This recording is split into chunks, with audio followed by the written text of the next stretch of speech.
Am I the a-hole for clarifying via social media post that my wife's baby was the product of her illicit affairs?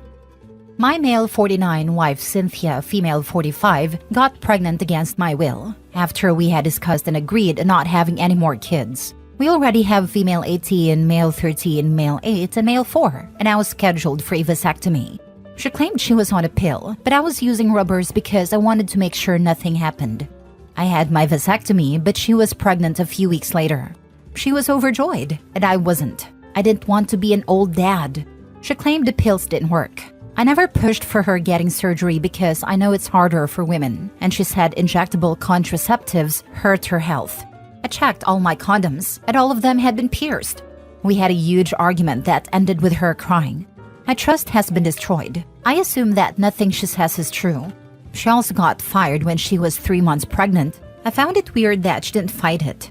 Then she said she needed to stay home, which is exactly what I dreaded. She said morning sickness was too bad to go to work. For our entire 18 years of marriage, she has pushed to be a stay-at-home mom. We can't afford it. She gave me the silent treatment for weeks after our second was born when I said she needed to find a job. I never heard the end of it, as she calls it, when I made her leave our baby and sent her to get a job, like I had ripped her away from our kid. I got suspicious thinking that perhaps she had resigned and was lying. I know it's wrong, but I got into her phone. Long story short, she had a workplace affair, and she and her affair partner both got canned. She slept with him during her training out of state, and eventually scheduled every assignment out of town to cheat with him. He is in his late 50s, married. She also slept with my cousin's son, Nelson, male 29, and he's a drug addict. I saw and heard messages between them. He would come to my house when I was out. I've asked the neighbor and they confirmed. My neighbor said Nelson would show up sometimes 2 days in a row when I was out. I checked my schedule and it could have been when I went to Ohio for 3 weeks. I came home on weekends, but everything seemed normal. What's worse is that Nelson calls me uncle. I let him stay over a couple of times. She also used our own kids, our 2 youngest, as leverage, promising that he could see them if he didn't pressure her and kept his mouth shut. So she obviously put him in some type of a stepdaddy role. She told him the pregnancy was his baby. I hate him, but I think she manipulated him because he has zero relationship with his parents or his siblings, and he kept texting her about how she was like home to him. I lost it and woke her up. She tried to claim that she was SA'd by both men. Then she said she was pressured into it because they threatened her. I confronted both men. I reached out to her ex-coworker via social media, but he blocked me after a couple of exchanged messages. Nelson did get belligerent, and it could have probably ended in a real fight if I had him in front of me. The paternity test came as negative. I moved out and got a lawyer. I refused to be at the hospital during childbirth. It was stillborn. I was shocked. Even if it wasn't mine, it felt dark and strange. I offered my kids emotional support but didn't allow her to cry on me. I had to get a court order to get DNA test on all our kids. They are mine. A few weeks ago, people on Facebook started asking questions and attempting to call me out for not posting anything about the baby. I think she might have told someone that I wasn't present at childbirth because a couple of people came at me. We are getting a divorce, and I'm very angry that she's still trying to milk it. I told each person the truth separately, but eventually got fed up with looking like the bad guy and wrote a post saying thank you to everyone who has reached out to insult me, but the baby was not my child, as per the paternity test. It had to step away from social media because of it. Her family called me, asking to take it down. They didn't know the full story but said this is not how things get solved. I'm not deleting it, despite being called out for ass-shaming. While I worked my butt off for our family, she was texting her best friend and complaining about how I'm not the shadow of my former self, how I look old and let myself go. Her friend had an angry response, but they are not on speaking terms anymore. Cynthia claimed that her friend ghosted her and she doesn't know why. I'm suing for custody, since she repeatedly took my kids across the state so that Nelson could hang out with them, and left them with her dad before I came home from work so that she could go do work stuff and hook up outside of our marriage. She had been begging me to not ever tell the kids about the paternity test, but they needed to know the truth before she twisted the narrative. Our daughter won't speak to her, and our second child wants to come live with me. I'm sick of crying sporadically because sometimes I'm driving and can't hold it in. I can't even watch adult vids because she and her affair partners come to mind. I had a family, and despite everything, I was proud and happy, and she took it away. I didn't know she saw me as less. She told her ex-best friend that she loved watching the executives in her job. At least her friend defended me, although we are not close. My lawyer says we should contact her as a character witness. I hate Cynthia, and I told her during her pregnancy when she wanted to initiate sex. She's naturally overweight, and I loved her as such, but I hated the knocked up by the affair partner version of her. I told her she looked grotesque, like Jabba the Hutt. Her lawyer is pushing for family counseling. I would only agree to civil co-parenting, but nothing oriented at couples reconciliation BS. She calls it a mistake, but to me, she bred via infidelity and created an entire human being. And I will never forget that. Am I the a-hole for refusing to take my post down? Am I the a-hole for refusing to show compassion? All I want is to get out of her life, and I feel like she's trying to keep me from moving on. Sorry if I don't make too much sense, but my mind is still foggy.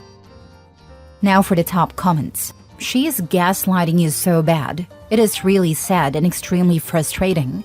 I would be very angry too. OP's social media post was a justifiable response to public scrutiny. Not a-hole. So long as she is spinning a false narrative, you should feel free to defend your own reputation.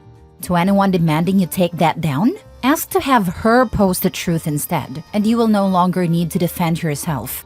It also seems like there are many affair partners, and you have been holding back damning details you could describe. She betrayed you, and a life and family you both built. And what was with the holes in the rubbers? Was she trying to look like a freak for getting pregnant with you behind your back to disguise the fact one of her affair partners already got her pregnant? Yes, this same thing happened to my partner with his ex-wife. She was already pregnant with her affair partner, was fully aware of that. She was not sleeping with her husband at all. Then suddenly she wanted to try for a baby. They did it at a handful of times and stopped again once she became pregnant so quickly. He didn't find out until the child was 10, and bio-dad went for custody. OP's ex probably intentionally poked holes in his condoms after realizing she was pregnant, so that she'd be able to hopefully have him believe the child was his, despite looking like a psycho condom saboteur. I know the type. A woman like this will do insane things just to avoid admitting she did something wrong. In my partner's case, she actually told the affair partner that their child was stillborn, after filling his head with fantasies with the family together, just to avoid him when she decided to stay with her husband, who was unaware and thought the baby was his own. Affair partner found out via social media a few months later that the baby existed. Then she tried to claim she had adopted the baby following her stillbirth. Like, it sounds fake, but after knowing everything my partner's ex did, I entirely believe OP's wife is the same. Women can be psychopaths too, and it's terrifying because they can fly under the radar for decades. Our culture seems hell-bent on blaming everything on dads. Oftentimes, it's the mothers who make it impossible for the dads to stick around, and only recently have courts started paying attention. Before that, moms were pretty much legal saints and got custody, unless they got caught hurting a child or with a needle in their arm. Next story. My wife did not have sex with me for years when I was depressed. Am I the a-hole for considering leaving her now that I am back to normal? My wife, 34 female, and I, 34 male, have been married for 9 years, together for 14, and we have 2 children. Long story short, prior to this year, I was depressed. This period lasted for almost 3 years and was a culmination of various things. My best friend dying, work stress, life in general. During this time period, I did not have sex with my wife even once. My libido had drastically decreased, but whenever I did initiate, my wife said she wasn't in the mood and wasn't feeling attracted to me. That really hurt me and was also probably another of the causes of my depression. However, starting this year, I made a resolution to improve my life outlook whatever necessary, and at least fake it till I make it. I started going out more, going back to the gym again. I was a gym addict before I was depressed and had a more positive outlook in life. It's been almost 9 months now, and I can say I'm the fittest I've ever been, because I really slog it out at the gym and take out all my frustrations there. I am also generally much happier and have a very active life. My intimate life has also drastically improved, and we have it frequently. However, that is the only thing that really bothers me. While act itself is great, I don't feel any emotion or love for my wife. I still feel very hurt that my wife rejected me for years and told me many times that she was not attracted to me. Would I be the a-hole for considering leaving her now that I have my life in order? I don't think my wife stuck with me at my lowest, and that has severely impacted my love for her. Your wife stayed with you during the 3 years you were depressed. Maybe you don't see the whole picture, and it was tough for her to manage the household while you needed time. Maybe she was just exhausted by taking care of you. Talk to her before making any decisions. She probably was tired. Living with a depressed person can feel like slogging through wet cement. You should talk to her honestly, explain your side, and see what she says. If it's something you both can't see on, mention a marriage counselor to help. Depression just doesn't go away long term. It stays with you for a long time. You should also think about how your 3 years of depression affected your wife. This did not occur in a vacuum. It had to have been very difficult for her too, which may have affected her libido too. After I came out of a very bad 3-year depression, my husband and I had a very honest talk about the lack of sex, and he admitted that it was hard to feel a desire for sex with me while he was my caretaker. Of course, I felt hurt, but the way he explained it, I understood where he was coming from. And he didn't tell me any of this while I was sick, and he was still as affectionate as ever that whole time. That line between caretaker and partner got really blurry and uncomfortable for him. He didn't love me any less. He didn't make me feel guilty. He never even considered leaving. But chronic illness affects your partner too. Last story. Am I the a-hole? Ex-wife called the cops on me after I saved our son from her mistake. I am divorced and I want to make sure I am not being unreasonable against my ex-wife, but I am feeling pretty worried about my kid's health. We have a 5-year-old type 1 diabetic who was diagnosed on his first birthday, so we've been at this for 4 years. We got the Omnipod system this year and we all went through the training. Insulin pump. I woke up on Monday morning to texts from his mom saying his blood was 425 to 525 plus. 85 is normal. From 11 p.m. through the night. It was currently 6 a.m. and his blood sugar was still too high. She was saying he may need to go to the hospital. She says, maybe change his pump. Maybe he needs a new one. This means change it in an hour and a half when he gets to my home. My first thought is pump issue as well. I told her, the doctors say to take his pump off, give him insulin from the pen, then put a new pod on when he comes down. This is mandatory basic understanding to use this system for our son. Her reply, the doctor said to do that if the pump doesn't work. What doctor told you that? I explained to her that the doctor recommended this at the last endocrinologist appointment I had with him. Her reply, you can try what you want at your house. If he's not down by noon, you'll need to take him in, or I will. I am frustrated by this response. His blood sugar has been high for 7 hours at this point. By the time she drops him off with me at 7:30 a.m., it will have been 8.5 hours with blood sugar over 400. She has clearly communicated she is at a loss and is questioning hospitalization. Why would she be okay with waiting until noon? That will be 13 hours with blood sugar over 400 and serious risk/certainty of DKA. His blood turns to acid. I reply, if you bring him to me ASAP, I'll get his blood down quick. If you think he needs a new pump, you should not wait on that, especially if you think he's close to hospital level. You need to provide me with all the troubleshooting steps you've already attempted. Her reply, I don't think there is anything wrong with the pump. I don't think you realize how high his blood sugar is. This is much worse than normal. If this happens at your house a lot, then there is a serious problem. Troubleshooting steps? This is our son, not a robot. Try to care for him just like I have done all night. If he is not better by noon, we will take him in. Hospitals help, not harm. To her, I do not think there is anything wrong with the pump. I remind her of the text she sent where she says, maybe change his pump. Maybe he needs a new one. I ignore the rest of her jabs as I am worried about my son and feel helpless to help him when I know what to do and she isn't following the training. I simply reply, tell me what steps you've taken throughout the night. Did you bolus for phantom carbs? If so, to what degree? Did you test for ketones? She replies that she did not test for ketones and asks me to do that on my time with him. She explains that she was tricking the pod to give double doses all night. And she tells me that she just removed a pod and immediately gave long-acting insulin. That is not the insulin he needs. He needs short-acting insulin.